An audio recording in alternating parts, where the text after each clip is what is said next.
y ya vamos a entrar a lo que nos corresponde de verdad, que es exponer la palabra de Dios en esta mañana. Juan capítulo 16, los versos 25 en adelante. Yo leo uno, ustedes el siguiente, hasta que finalicemos en el versículo 33 del libro de Juan. Juan capítulo 16, versículo 25 hasta el versículo 33. ¿Me pueden decir amén cuando lo encuentren? En el nombre de Jesús, estas cosas os he hablado en alegoría. La hora viene cuando ya no os hablaré por alegoría, sino claramente para anunciarle acerca del Padre.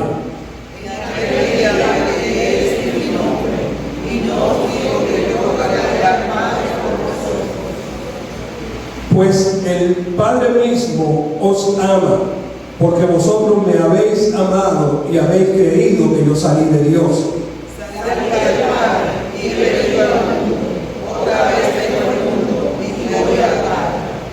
Le dijeron sus discípulos: he aquí, ahora hablas claramente y ninguna alegoría dices. Ahora entendemos que sabes todas las cosas y no nos necesitas que nadie te pregunte. Por eso creemos que has salido de Dios. Jesús le respondió: ¿ahora creéis? He aquí la hora viene y ha venido ya en que se le esparcido cada uno por su lado, y me dejaréis solo. Mas no estoy solo, porque el Padre está conmigo. Estas cosas os he hablado para que en mí tengáis paz. En el mundo tendréis aflicción, pero confiad, yo he vencido al mundo. Cerremos nuestros ojos y hablemos con el Señor.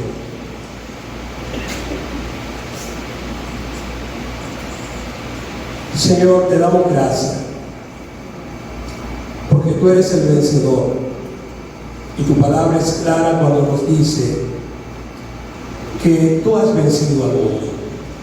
Ayúdanos, Señor, a creer en el poder que tú tienes, a creer que tú eres el Dios que renueva nuestras fuerzas. Ahora, Padre, nos encomendamos a ti, que sea tu Espíritu que nos guíe en todo cuanto estaremos compartiendo, y que haya edificación para tu pueblo. Que las palabras usadas aquí sean las que tú quieres que compartamos con tu pueblo, con tu iglesia. Pasa carbón encendido, como diría Isaías, sobre mis labios, que sea quitada mi maldad, y que tu Espíritu Santo esté sobre mí, y que tu mensaje llegue de manera clara a cada oído, a cada vida que está presente en este lugar. Gracias, Dios, toda la gloria es tuya, y lo hacemos en el nombre que es sobre todo nombre, en el nombre de Cristo Jesús. Amén y amén. Muchas gracias, amados hermanos. Pueden volver a su lugar. El libro de Juan, que es el libro que hemos estado estudiando domingo tras domingo, es un libro maravilloso. Todo lo que ha podido llevar la secuencia desde el capítulo 1 hasta este capítulo 16, donde hasta ahora hemos visto, hemos aprendido, hemos visto a la grandeza de Dios, como Jesús, el creador del universo, el Verbo hecho carne, decidió manifestarse a este mundo, entregar su vida en la cruz del Calvario, para que nosotros los pecadores tuviésemos vida a través de Él. Y como dice el versículo 17 de Juan capítulo 3, porque no envió Dios a su Hijo al mundo para condenar al mundo, sino para que el mundo sea salvo por Él. Y de verdad recomiendo que repasemos cada una de las cosas que a través de cada uno de estos capítulos el Señor ha venido diciéndonos a cada uno de nosotros, para que podamos aplicarlo a nuestras vidas, para que podamos ser mejores creyentes, seamos verdaderos discípulos de Cristo, que obedezcamos a ese yo soy, a ese que hace posible todas las cosas para aquellos que confían en Él. El tema que traigo en esta mañana tiene que ver con un Jesús que ha vencido y que es el vencedor, y como lo he titulado, no hay por qué temer, el vencedor Jesús está de mi lado. Vuelvo y repito el tema que traigo para esta mañana: no hay por qué temer, porque el vencedor Jesús está de mi lado. Quiero que se lo diga al que está a tu lado, para que por lo menos eso se le quede en la cabeza al salir de aquí cuando finalicemos con esta porción de la Escritura. Yo lo he visto, ustedes lo dicho, díganlo. No hay por qué temer, el vencedor Jesús está de mi lado. ¿Cuánto lo creemos? Que Él está conmigo. Él no me deja, no me desampara. Este capítulo 16 iniciábamos diciendo en su primera parte, hablábamos un poquito sobre cuando Jesús le dice a los discípulos en el versículo 1: estas cosas os he hablado para que no tengáis tropiezo. Y en esta introducción de este capítulo 16 que me tocó a mí hacerla, estuvimos hablando de que Jesús continuaba preparando a sus seguidores, porque lo que le esperaba a ellos no era una tarea fácil. Hemos dicho en varias ocasiones, las veces que nos ha tocado estar acá, que cuando Jesús comenzó a hablar desde el capítulo 13 hasta el capítulo 17 de Juan, son capítulos de preparación para aquellos a quienes Él había llamado como sus seguidores, como aquellos que iban a seguir la tarea que Él había comenzado en su ministerio en la tierra.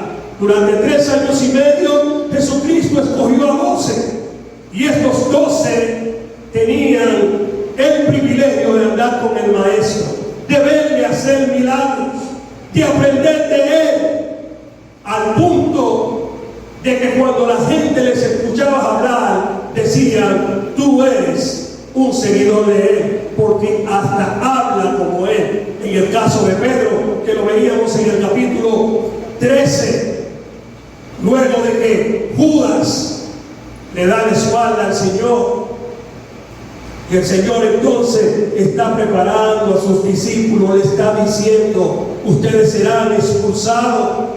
Y todo lo que yo le estoy diciendo, le estoy preparando para que ustedes, cuando llegue la aflicción, cuando llegue la tribulación, cuando llegue la persecución, ustedes no tiren la toalla, sino se mantengan de pie.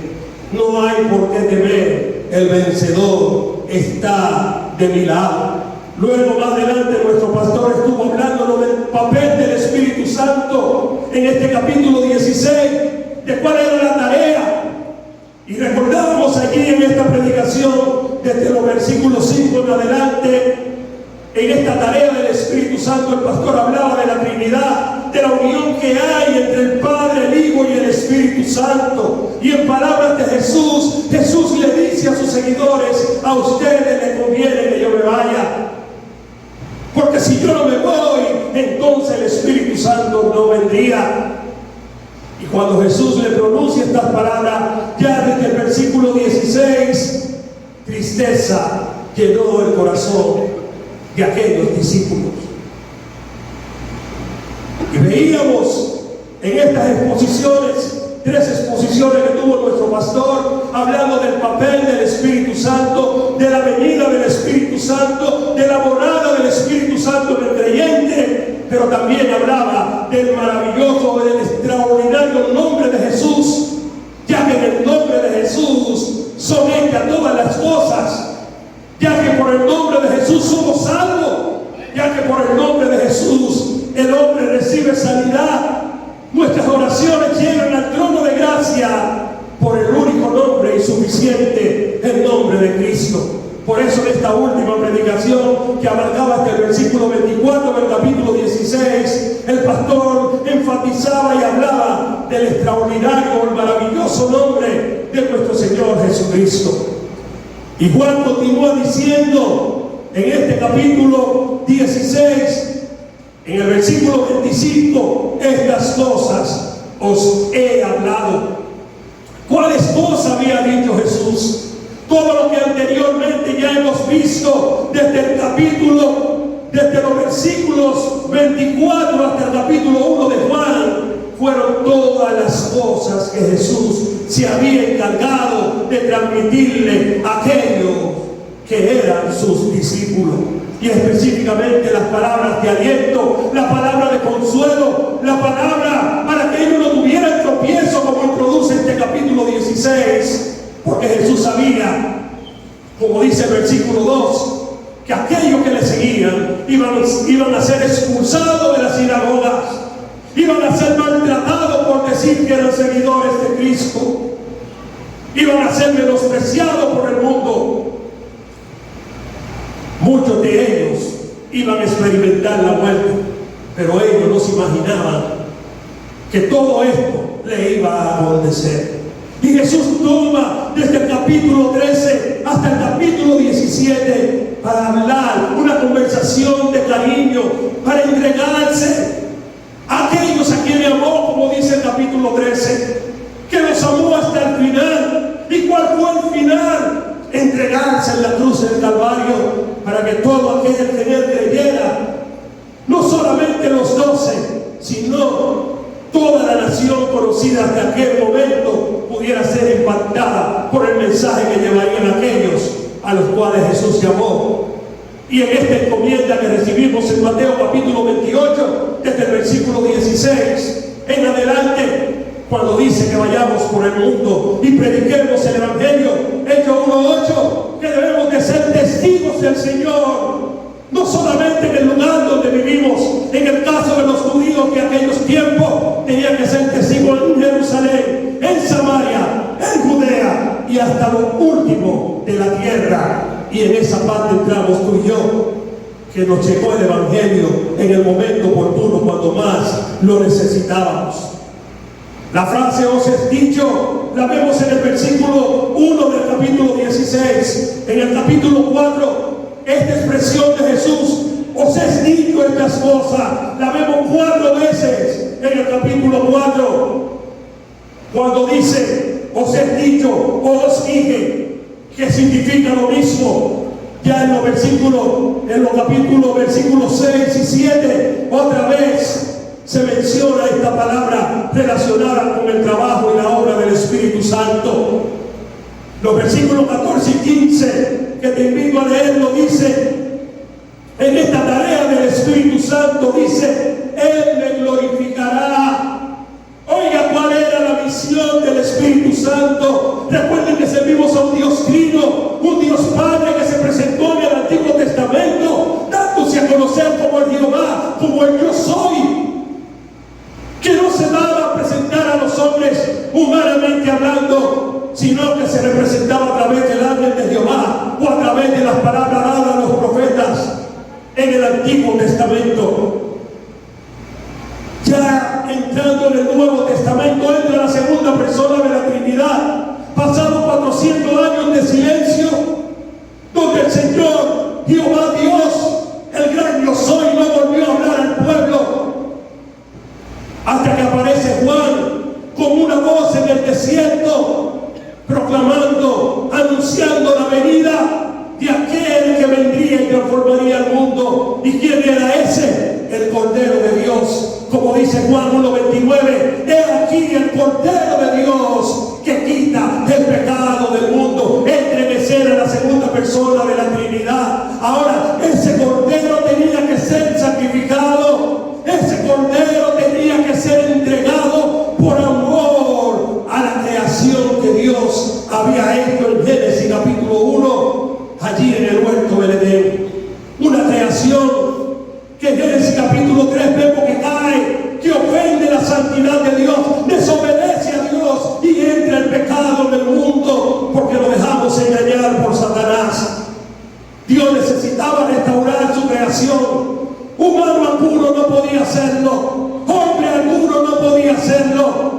Y en el capítulo 3 de Génesis se profetiza todo lo que Jesús, la segunda persona de la Trinidad, haría con el diablo, haría con aquel que tenía el imperio, que gobernaba y que se adueñaba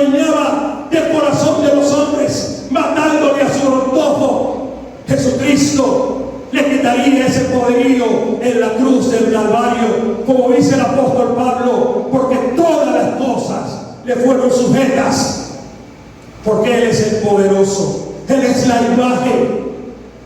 Lo que no se podía ver en el Antiguo Testamento, en Juan 1:29 se da a conocer al mundo. Jesucristo, el Salvador del mundo, el Cordero de Dios que quita el pecado. Por Él tú y yo somos salvos, por Él tú y yo hemos recibido la vida eterna, y Él está con nosotros. Él no nos deja, Él ha prometido guardarlo, pero Él tenía que irse, y cuando se lo anunció a sus seguidores, tristeza llenó su corazón. Aunque Él trató de prepararle, aunque en Juan 14 le dijo: no se turben, no tengan miedo, ustedes le creen a Dios, entonces créanme a mí, porque soy el mismo Dios que le está hablando.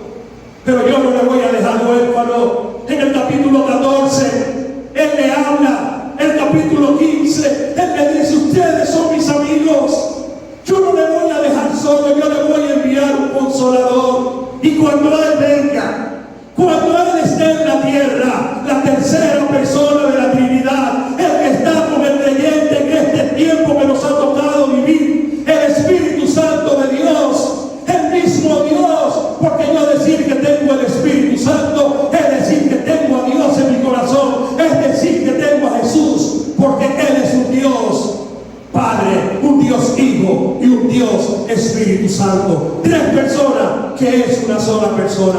¿Cómo se come eso? ¿Cómo se cree eso? Se cree por fe. Aunque yo no lo entienda, debo de creerlo. Y lo debo de creer porque la palabra de Dios es la que me lo dice y me lo enseña. Y cuando el Espíritu Santo dice, hablando Jesús en este capítulo 16, verso 14, dice: Él me glorificará. ¿Quién iba a glorificar a Jesús en la tierra? ¿Quién iba a continuar con lo que Jesús había dejado? Con esto que Jesús había tratado de preparar a sus discípulos, porque no era tarea fácil lo que le tocaba a ellos. Jesús dice: el Espíritu Santo. Miren el trabajo del Espíritu Santo en el creyente: glorificar a Jesús, glorificar a Dios. Mira lo que dice el verso 14: Él me glorificará. ¿Sabe por qué? ¿Por qué el Espíritu Santo glorificaría a Jesús? Glorificaría a Dios. ¿Por qué? ¿Qué dice el verso 14? Porque tomará de quién, de lo de Arturo.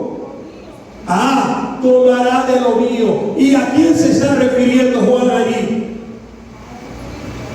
¿A quién se refiere? Si usted ha seguido la secuencia de todo lo que hemos venido enseñando domingo tras domingo, sabe que quien está hablando allí del papel y de la obra del Espíritu Santo es el mismo Señor Jesucristo, enseñándole a sus seguidores: el Espíritu Santo tomará de lo mío y se lo hará saber a ustedes. Porque la respuesta está en el verso 15: todo lo que tiene el Padre, hablando de Jehová, Dios de los ejércitos. Oye lo que dice Jesús: todo lo que tiene el Padre, ¿de quién es? ¡Mío! Por eso dije el Espíritu Santo. Y fíjese, Él menciona al Padre. ¿Sabe por qué menciona al Padre? Porque cuando tú hablas del Espíritu Santo, estás hablando de Dios. Cuando tú hablas de Jesús, estás hablando del Espíritu Santo. Porque son tres personas en uno y se refiere a la misma persona. Y Jesucristo acaba de decir: el Espíritu Santo tomará de lo mío y se lo hará saber a ustedes. Porque todo lo que el Padre tiene, pero Él debió de haber dicho: porque todo lo que el Espíritu tiene es mío. No. Está hablando de la misma persona. Eso se cree por fe, eso se vive, eso se experimenta. Eso no es una emoción, es una relación, es una comunión íntima con el Padre. Tomará de lo mío y lo hará saber. Y el apóstol Pablo, poniéndonos en un lenguaje más fácil para nosotros, por si todavía tenemos confusión, él dice: Jesucristo es la imagen de lo que no se ve de Dios, la imagen del Dios invisible, el primero de la creación, porque por Él y para Él fueron creadas todas las cosas. Todo lo que pasa en esta tierra, gloria a Dios, tiene que terminar haciéndose en el nombre de Jesús, en el Dios encarnado, a quien veremos en el reino de los cielos. Quien ha querido quedarse en esta tierra, aún yéndose de manera corporal al cielo, dice: no le voy a dejar solo, ustedes seguirán conmigo todo el tiempo, pero a través de la persona del Espíritu Santo. Y entrando en materia ya de los versos que nos corresponden, os he hablado estas cosas, versículo 25, vayamos allá, porque viene la hora cuando ya no hablaré más en alegoría, sino que hablaré claramente acerca del Padre, porque el Padre fue que lo envió. Y dice el versículo 26, y aquel día, cuando llegue ese momento, todo lo que ustedes pidan en mi nombre, el extraordinario nombre de Jesús, el nombre que hace posible que nuestras oraciones lleguen a Dios. Porque si tú oras y no terminas reconociendo que lo que le pides al Padre, guiado por el Espíritu Santo, como dice Romanos capítulo 8, que el Espíritu Santo intercede con gemidos indecibles para que nuestras oraciones lleguen de manera correcta al Padre, si no lo haces terminando en el nombre de Jesucristo, no será posible que tu oración llegue ante el trono del Padre Celestial. Y dice él: en aquel día pediréis en mi nombre, y no os digo, yo rogaré al Padre. ¿Por quiénes? Por vosotros. Versículo 27, pues el Padre mismo os ama.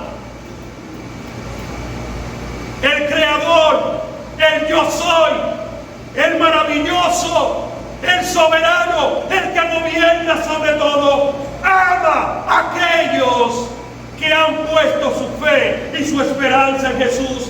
Y dice Jesús, verso 27, el Padre mismo os ama, porque vosotros, ustedes saben por qué Dios le ama a ustedes. Ustedes saben por qué el Señor ha derramado, ha manifestado su amor sobre cada uno de ustedes. Porque ustedes han creído que yo he salido ¿de quién? De la presencia del Padre. ¿Tú sabes por qué Dios te ama a ti? ¿Tú sabes por qué Dios me ama a mí? Porque nosotros hemos creído en Jesús. Si no hubiésemos creído en Jesucristo, si no hubiésemos creído lo que dice Juan 3:16, porque de tal manera amó Dios al mundo. Óyelo ahí, lo que está refiriéndose a Jesús en este verso 27. El Padre os ama. Ustedes no fueron escogidos a la casualidad. Ustedes no fueron escogidos porque no había nadie más a quien escoger. A ustedes lo escogió Dios. Efesios capítulo 1. Y Él nos escogió desde antes de la fundación del mundo. Tú y yo no somos simple casualidad. Hemos sido escogidos por el Padre. Ahora, ¿sabe por qué el Padre nos escogió? Porque nosotros hemos creído en Jesucristo. Juan 5:24 dice: de cierto te digo, el que oye mi palabra y crea que me envió el Padre, como dice Jesús aquí en este versículo 27, porque yo he salido de la presencia del Padre, y crea que me envió. Ahí lo que está diciendo Juan en el 5:24, tiene vida eterna. Porque la vida eterna solo se recibe a través del sacrificio de Jesucristo hecho por nosotros en la cruz del Calvario. Dice el verso 28: yo salí de la presencia del Padre y he venido al mundo, y otra vez os dejo en el mundo, porque voy al Padre. Y hemos visto que aunque Él se iba al Padre, al lugar donde pertenecía, ellos no se quedaban solos. Dice el versículo 29: y le dijeron sus discípulos: ahora hablas claramente, ahora entendemos, porque ya no nos habla con figuras. ¿Qué es lo que significa la palabra alegoría? Jesucristo trató de usar diferentes figuras, diferentes formas de la creación, para que ellos entendieran el mensaje que Él estaba transmitiendo. Pero por lo visto, ellos estaban duros. Aunque Él se tomó 5 capítulos, desde el 13 hasta el 17, para prepararle porque ellos iban a tener que enfrentar una tarea que no iba a ser fácil. Iban a ser expulsados, como dice el versículo 2, iban a ser maltratados por el nombre de Cristo. Y algunos, cuando le mataran, pensarían que rendirían culto a Dios. Recuerden que cuando hablaba de esto, le ponía el ejemplo de Esteban en Hechos capítulo 7, y ponía a Saulo allí, delante de quien ponían las ropas. Y Saulo pensaba que cada vez que mataba uno de los del camino, un seguidor de Cristo, Saulo pensaba que estaba rindiendo culto a Dios. Él no sabía que estaba tan errado, pero Satanás, el pecado le tenía cegado, la religiosidad le tenía engañado, hasta que Jesús se le apareció y le dijo: Saulo, Saulo, ¿por qué tú me persigues? ¿No sabes que te estás enfrentando contra aquel que tú piensas que le rinde cultos? ¿No sabes que le estás dando patadas a la punta de una lanza? Y nadie puede resistir eso. Nadie puede hacerle frente a Dios. Ahora quieren ponerte para el lado mío. Y es lo que le recomendamos a aquellos que están todavía sin Cristo. Ustedes quieren cambio en su vida, ustedes quieren una vida mejor, tienen que ponerse para el lado de Jesús. Tienen que aceptarle como Señor y Salvador. Y los discípulos que habían estado 3 años y medio con Él, aprendiendo de Él, dice el versículo 30, ahora entendemos que tú sabes todas las cosas y que no necesitas que nadie te pregunte, que nosotros te digamos: Señor, ¿para dónde que tú vas? ¿Qué es lo que tú tienes en planes? ¿Qué más sigue diciendo? En esto creemos que ha salido de Dios. Versículo 30 al final, Jesús le respondió: ¿ahora ustedes creen? Porque se lo he puesto claro, porque se lo he repetido varias ocasiones.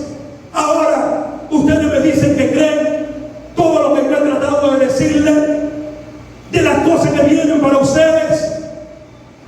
¿Y qué dice el verso 32? He aquí, la hora viene y ha llegado ya, le dice Jesús. Aquí comienza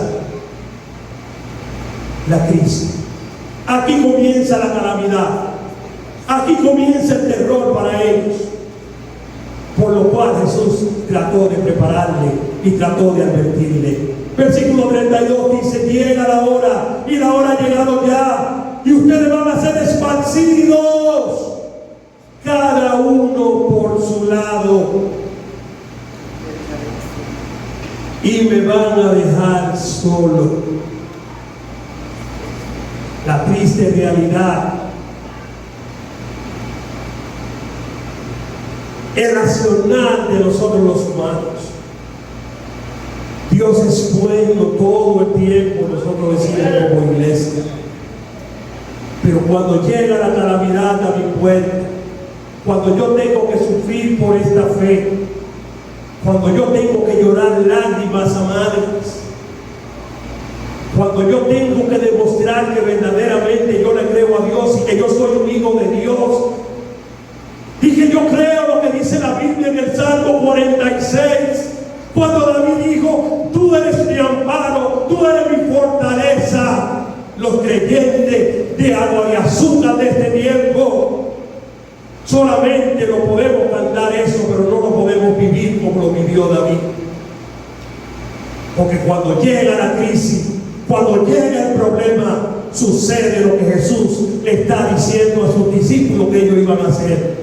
Todo el mundo coge por su lado.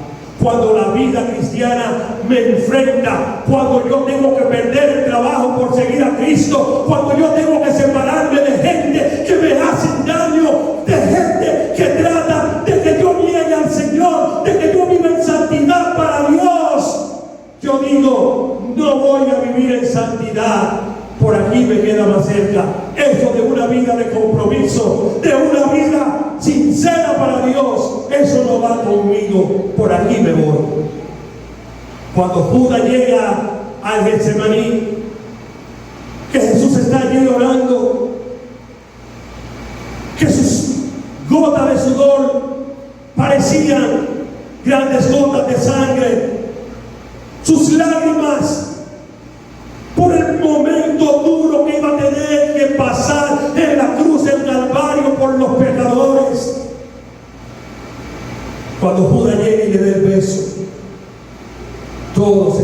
escandalizaron. Sucedió lo que dice este versículo 32. Aunque Pedro le llevó la oreja a uno de los servidores del sacerdote, trató de tomar la justicia por sus manos, Jesucristo restauró a ese hombre, porque aún en el momento cuando todo el mundo le daba la espalda, Él siguió mostrando su amor por todos nosotros. Y dice Jesús: pero ustedes no están solos, y yo no estoy solo. Dice el versículo 32, porque el Padre está conmigo. Y ahora viene un versículo que lo tomamos como paño de agua tibia en momentos de crisis, que hasta muchos no lo sabemos de memoria. Os he hablado, versículo 33, estas cosas para que en mí tengáis paz. En el mundo tendréis aflicción, pero confiad, yo he vencido al mundo. Este versículo 33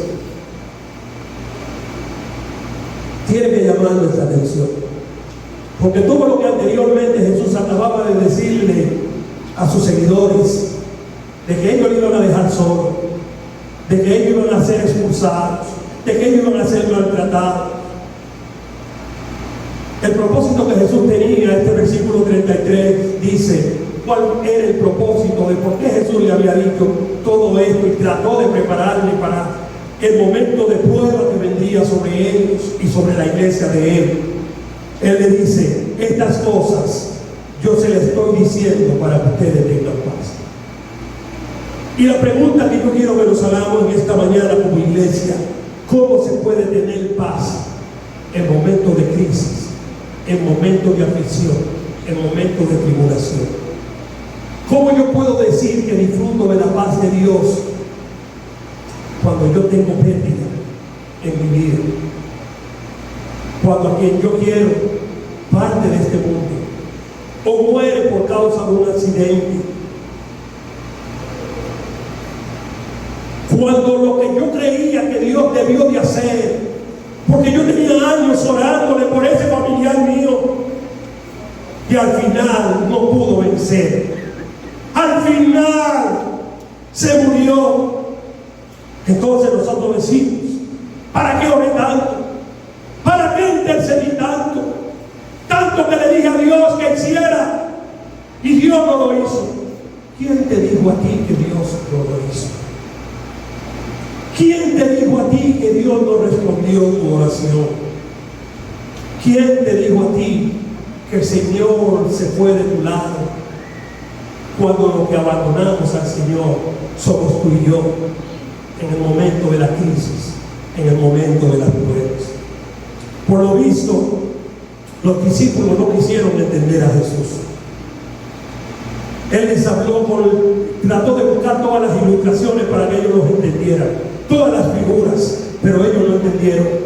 En los versículos 25 al 29 revelan lo que antes el Señor le había dicho y le hemos dicho a cada uno de ustedes: el tiempo de tribulación, el tiempo de prueba que ellos tendrían que enfrentar.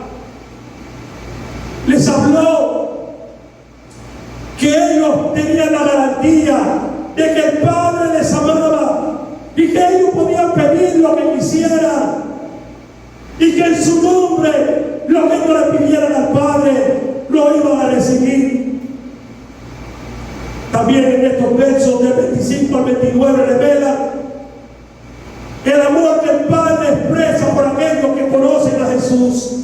También estos versículos nos recuerdan que Jesucristo no procedía de este mundo, sino que Él procedía del Padre, y al Padre regresaba, como se lo acababa de decir a ellos. Ahora los versículos 31 al 33 expresan cuál era el sentir de Jesús al decirle todas estas cosas a aquellos que le seguían. Porque ellos iban a tener que ser atribulados por su fe. Ellos iban a tener que morir por esta fe. Ellos iban a tener que sufrir por el nombre de Cristo. Y Jesucristo trató de que ellos entendieran que aunque el Espíritu Santo iba a estar con ellos, que aunque el Espíritu Santo le iba a guardar, le iba a dar fuerza, iba a convencer al mundo de pecado, de justicia y de juicio, el mundo le iba a aborrecer, el mundo lo iba a tratar como que ellos no eran nada, lo iba a menospreciar. Y Jesucristo le dice: yo lo que acabo de decirte es para que ustedes estén listos y tengan paz, porque este mundo al Hijo de Dios no le ofrece cosas buenas. Si tú y yo estamos esperando disfrutar de bienestar, disfrutar de deleite en esta tierra, no lo vamos a lograr si le queremos ser fieles a Dios. Usted podrá decir: yo soy una persona próspera, yo soy una persona bendecida, tengo todo y vivo en este mundo. ¿Cómo tú me dices a mí, Arturo, que yo no voy a disfrutar de bienestar y de prosperidad en esta tierra? Vas a disfrutar de bienestar y prosperidad, pero tendrás que negar la fe, porque tendrás que cuestionarte en tu fe. Para tener éxito en este mundo hay que darle la espalda a Dios. Hay que caer en tentaciones que este mundo nos ofrece, que no son agradables delante de Dios. Y el creyente íntegro, el creyente que quiere vivir conforme a los dichos de Jesús, separa su relación con Dios de las cosas materiales de este mundo. Porque aquellos que le dan prioridad a las cosas del mundo, Dios no ocupa el primer lugar en su vida. Pueden ser duras mis palabras, pero esta es la realidad. Solamente aquellos que han comprendido que todo lo que tenemos le pertenece a Dios, ponen sus empresas en las manos de Dios, ponen a Dios delante, y no le importa pagar el precio, no le importa decir: yo no voy a caer en el chantaje que tú me ofreces, porque primero está Dios. Aquellos que delante de otros que no conocen del Señor dicen: aquí la luz soy yo y tú eres la tiniebla. Pero en el ambiente donde tú y yo nos rodeamos, la gente no sabe identificar si tú y yo somos luz o somos tiniebla, porque no estamos viviendo la fe. Somos de aquellos que cuando llega la crisis, que cuando somos enfrentados por nuestra fe, nos escondemos, nos escandalizamos, decimos: por aquí me queda más cerca. Yo quiero tener un pie en la iglesia y un pie en el mundo, y así no se puede glorificar a Dios. En el mundo tendré esa aflicción, pero tengan ánimo, tomen valor, porque yo soy el vencedor. No hay por qué temer, el vencedor está de nuestro lado. ¿Qué es la aflicción? La palabra aflicción, como la usa Reina Valera aquí, proviene de la palabra sufrimiento. Y esta palabra en el original, el sentir que denota es que cuando una persona está pasando por aflicciones, que cuando una persona está pasando por sufrimiento, es que está cargando, es que está soportando una carga que no puede llevar sobre sus hombros. Lo que da a sentir la palabra aflicción es soportar una experiencia desagradable o un sufrimiento que nosotros entendemos que no merecemos. Para nosotros los seres humanos es difícil, escúchame bien, aceptar la aflicción y el sufrimiento. Algunos somos tan osados en este sentido que nos atrevemos a decir: si Dios es amor, ¿por qué permite que sus hijos sufran? Que les pasen cosas malas y desagradables a la gente a quien yo quiero, a la gente a quien yo amo, que me pasen cosas desagradables a mí. Somos tan osados que cuestionamos a Dios nosotros estamos pasando por calamidades, buscamos a quien culpar cuando todo nos sale mal. ¿Acaso, quiero preguntarte, iglesia, es nuevo el sufrimiento para los hijos de Dios? No, porque Juan 16, versículo 36, 33 dice: en el mundo ustedes van a tener tribulaciones, en el mundo ustedes van a pasar por situaciones difíciles, pero no pierdan la fe. Confíen, yo estoy de su lado. Pero nosotros, los cristianos de este siglo XXI-XX, somos demasiado teóricos antes de vivir la fe y creer verdaderamente lo que decimos. No podemos ser insensibles al sufrimiento ajeno.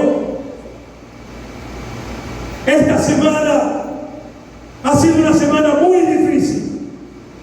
Será difícil olvidar la madrugada del martes 8 de abril.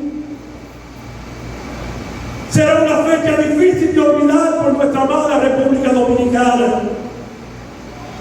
Pérdida, dolor, luto a las familias de nuestro país, de nuestro amado país. A la muerte no le importó estatus social.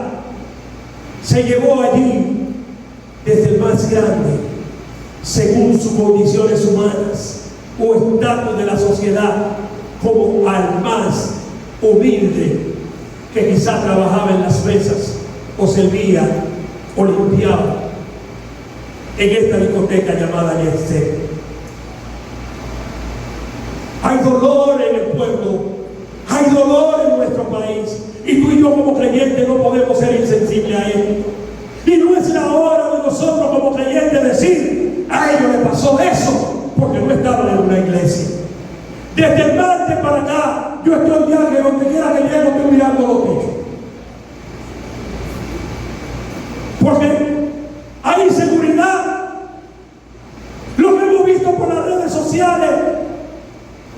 Y que esto pasó por esto, que pasó por aquello.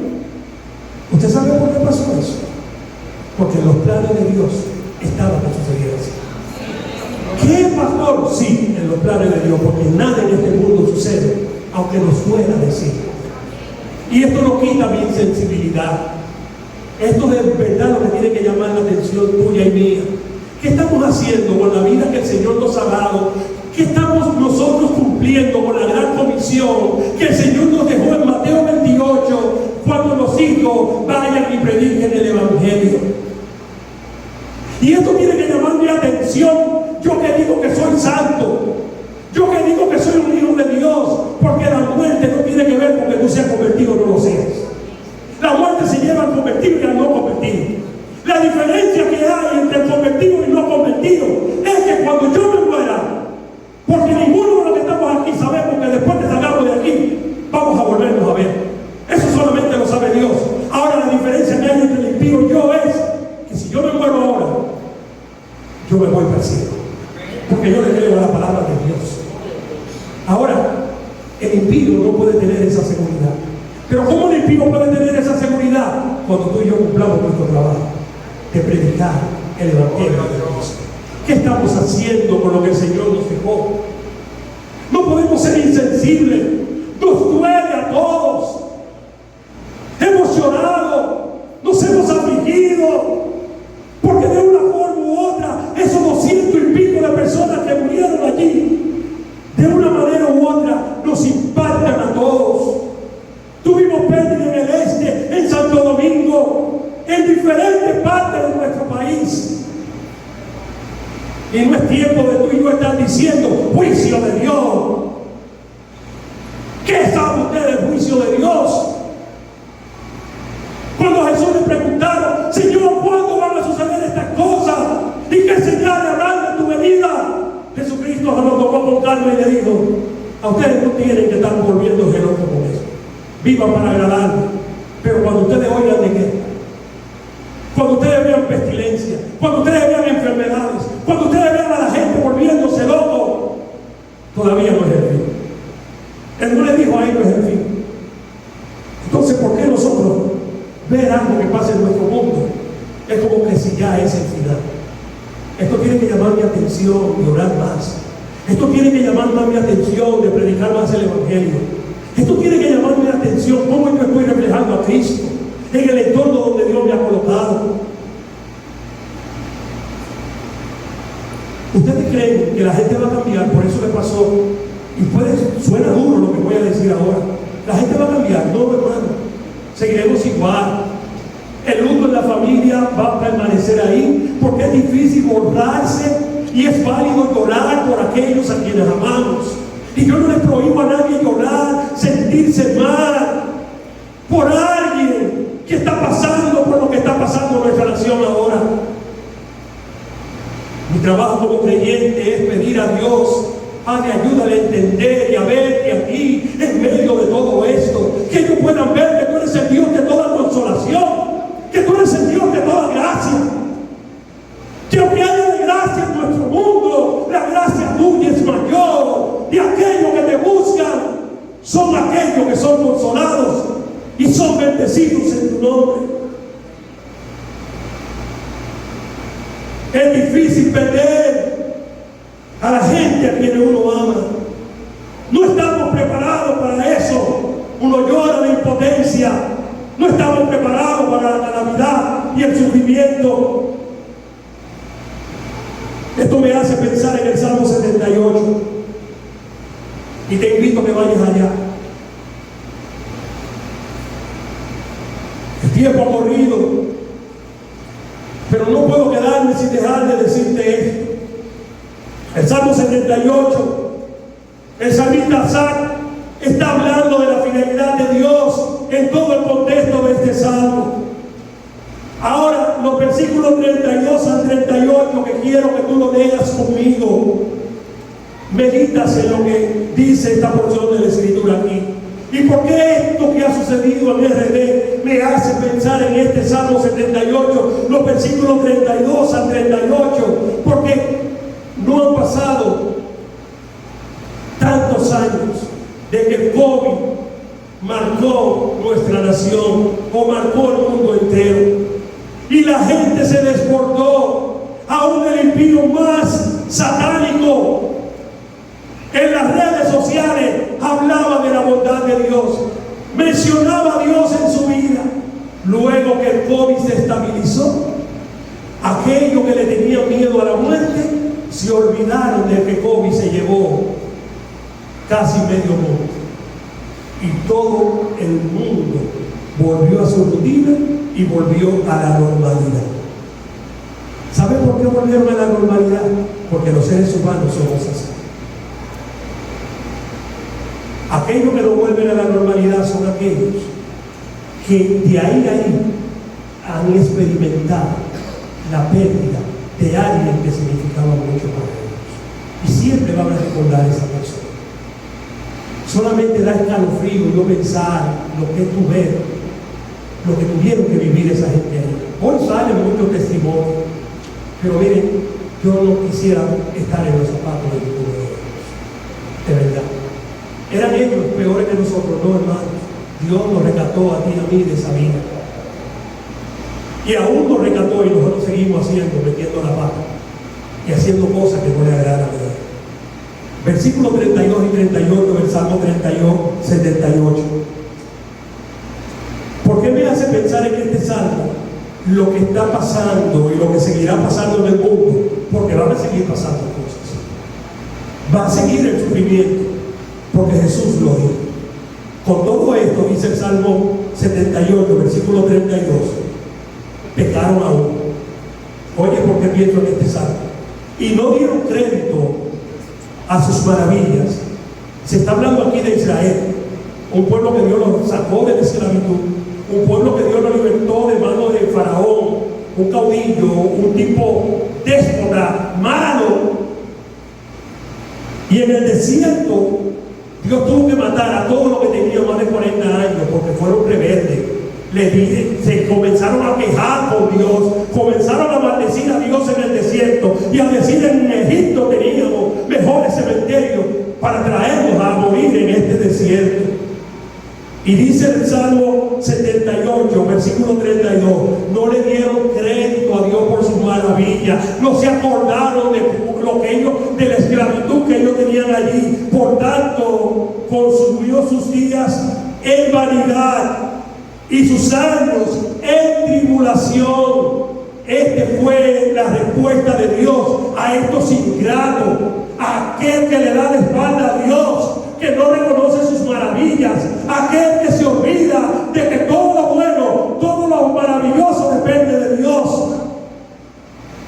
Y dice, multiplicó sus años con tribulación.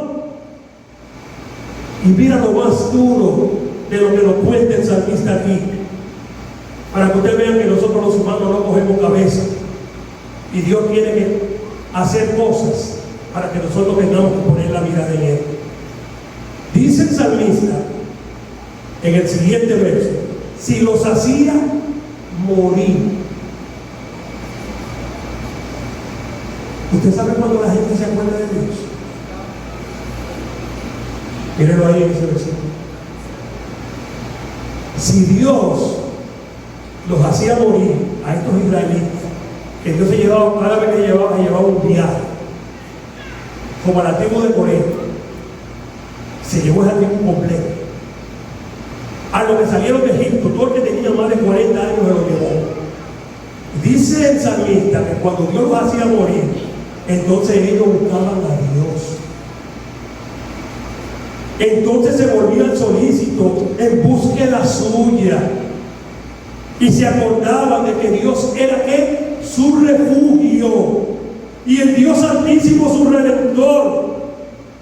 Pero aún así, dice el salmista, le lisonjeaban con su boca, maldecían a Dios y con su lengua mentían, pues sus corazones no eran rectos con Él, ni tuvieron firme en su pacto.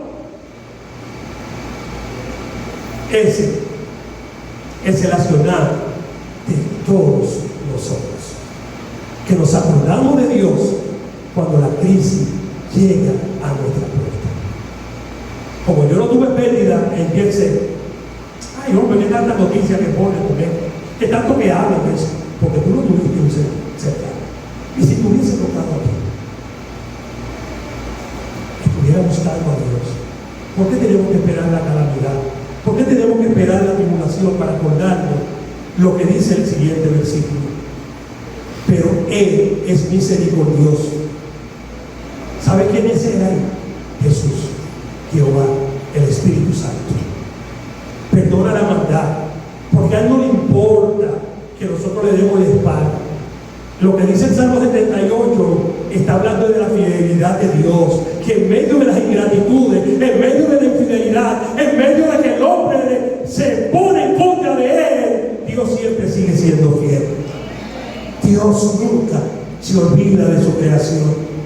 Y dice, pero Él misericordioso perdonaba la maldad y no lo destruía, y apartó muchas veces su ira y no despertó todo su enojo.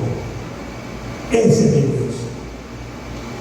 Si Dios nos pagara a nosotros por lo que nosotros merecemos, no solo los que se fueron en Jezreel, ni tú ni yo estuviéramos aquí en este momento.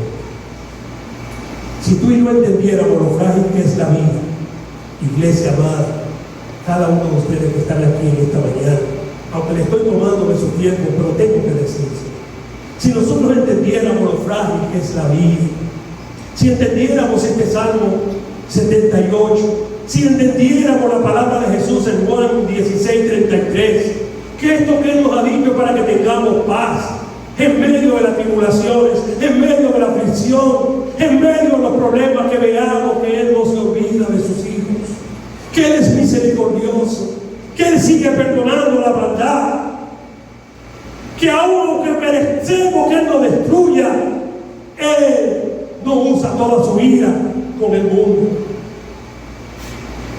Cuando Él le dijo a Noé, haz un arca, porque voy a traer de la faz de la tierra a todos los seres humanos, porque se han llenado de maldad, aún así perdonó a 7 personas para que el mundo volviera otra vez a su vida. ¿Cuántas veces Dios va a hacer que el mundo resurja y la gente entienda que Dios le ama? ¿Por qué tenemos que esperar el sufrimiento? Si nosotros entendiéramos lo frágil que es la vida, escucha esto, amaríamos más. Porque tú y yo no sabemos si hoy es el último día que vamos a amar a alguien que está de nuestro lado. A ese mujer que tú y yo vivimos peleando. A ese que tú dices que yo no me puedo perdonar porque la ofensa que me hizo es demasiado grande. Oye, yo no entiendo eso. La palabra de Dios está bien. Yo te puedo entender que tú me digas, yo no me puedo llevar bien con todo el mundo. Yo no voy a tratar a todo el mundo igual. Ok, yo te lo paso. Pero la palabra de Dios dice que tenemos que amarnos fraternalmente. Por lo menos por la fe, tú y yo tenemos que aprender a soportar las cosas. Aunque lo digamos barriga verde y lo digamos 2 o 3 verdades, pero eso no puede cambiar mi amor hacia ti. Eso no puede cambiar mi manera de yo tratarte. La vida es muy frágil y debemos de amar más. Dejaríamos de ser tan cuadrosos, de creer que no cabemos por el pasillo donde caminamos, de que todo el mundo tiene que rendirnos pleitesía porque llegó fulanito de tal. ¿Quién ha dicho? Si cuando morimos a los 3 días todos veremos, dejaríamos el cuadro, privaríamos menos, dejaríamos de victimizarnos tanto, aunque esta palabra tengo que cuidar, mi cuñado no le gusta que yo la diga, de uno ser víctima, pero yo la amo como quiera, aunque uno mantenga distancia, pero hay que amarlo. La gente no puede ser, no puede con los problemas que tiene, mucho menos para cargar con los tuyos. Piensa en eso. Estamos cargados de problemas, de dificultades. ¿Por qué tú te quieres tirar el problema de otro cuando tú no puedes con lo tuyo? ¿Por qué tienes que criticar al otro? Porque no es como tú, porque no actúa como tú. La vida es demasiado frágil para eso. Tú y yo no sabemos qué día nos quedan, cuántas horas nos quedan. Recordemos el versículo que dice aprovechando bien el tiempo, porque los días son malos.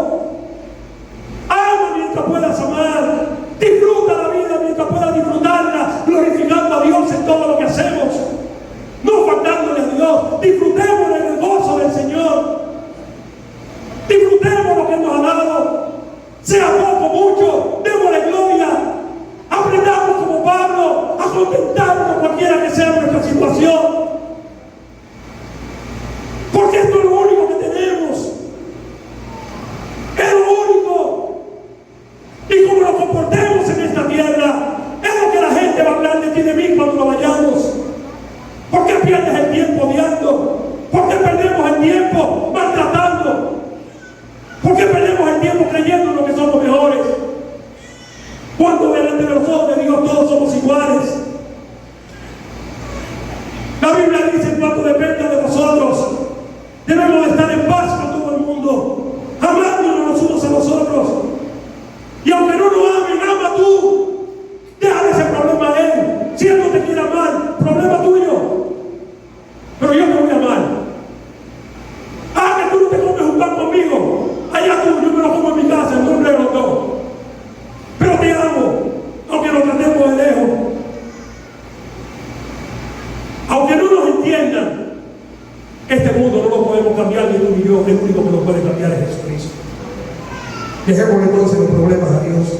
Dejémosle los corazones que sea Él que lo arregle. En medio del dolor y el sufrimiento, lo único que arregla, que transforma, que cambia, que perdona, que da paz al hombre, ¿usted sabe lo que es? El antídoto de la aflicción, el antídoto de la tribulación, el antídoto del sufrimiento, la reconciliación con Dios.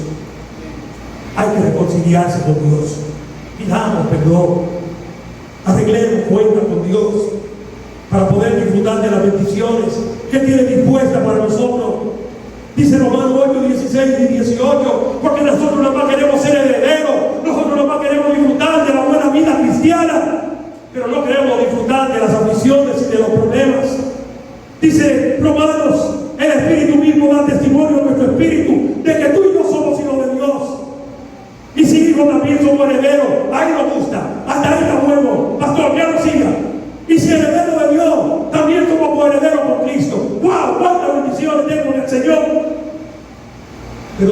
cuál es la condición? Para yo ser heredero, para yo ser heredero o heredero y participante de las bendiciones de Dios. ¿Tú sabes cuál es la condición?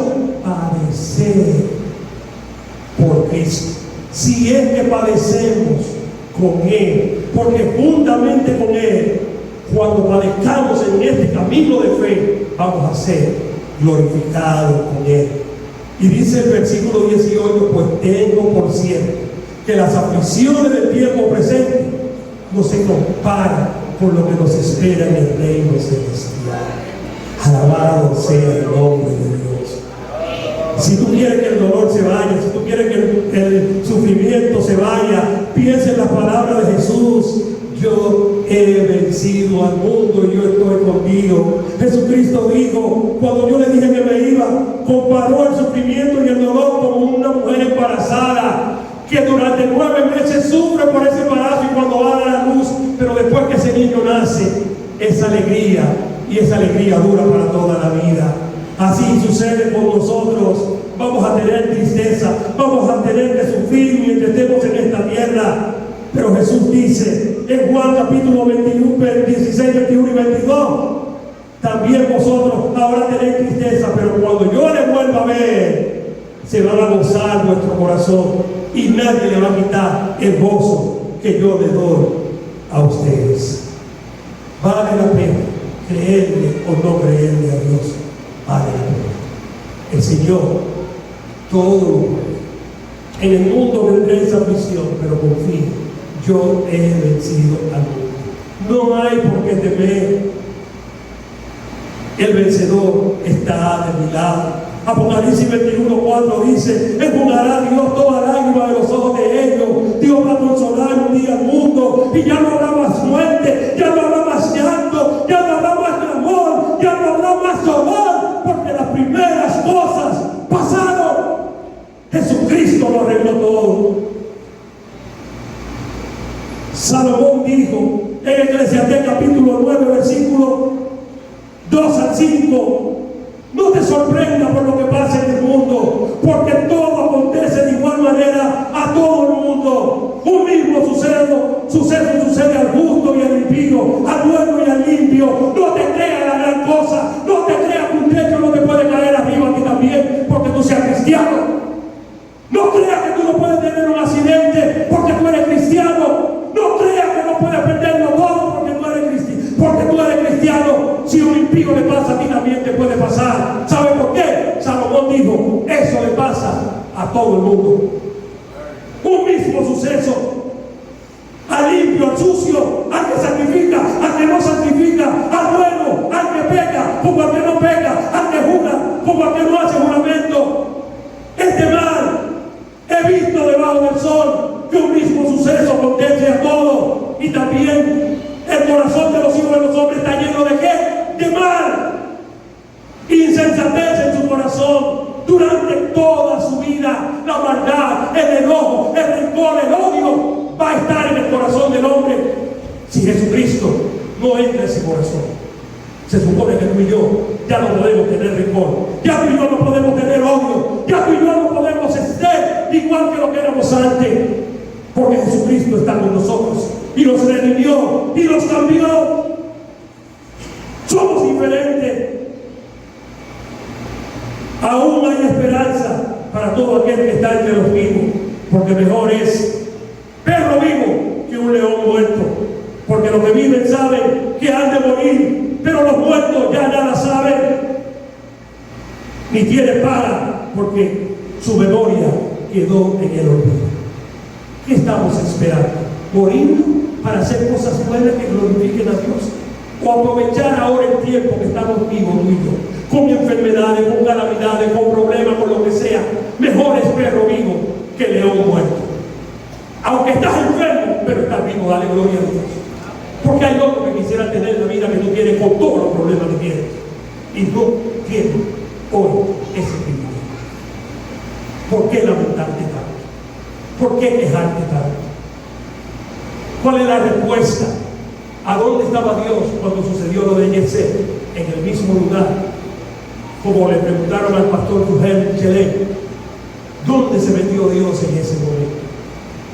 ¿Y cuál fue la respuesta de este pastor? Y me gocé viendo a este siervo de Dios diciendo eso. ¿Tú sabes dónde estaba Dios? En el mismo lugar cuando Jesús estaba en la cruz del Calvario, padeciendo por los pecados de tuyo y mío. Cuando él estaba en Getsemaní, sus lágrimas eran como grandes gotas de sangre. Y él le pedía al Padre en esa oración: Padre, Jesús apela al Padre nuestro, la oración modelo que él nos dejó, cuando dice que se haga tu voluntad y no la mía.